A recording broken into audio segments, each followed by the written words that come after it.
Okay, is it running? Yes. Okay. We went ahead and put the motherboard in. We've got the motherboard locked down. We've installed the power supply. We got the power supply hooked up. One power to each DVD and Blu-ray and the hard drive. We got it hooked to the motherboard. We've got it hooked to the CPU hookup. I installed the video card. Here's the video card.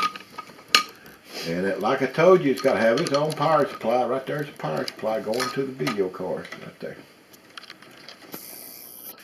So, basically, we got this darling ready to go, I think.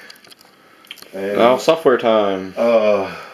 what we got to do now is Pawpaw is going to sit back in his easy chair while some grandkids load the operating system.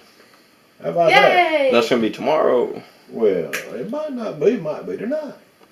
Oh, that's a buzzkill.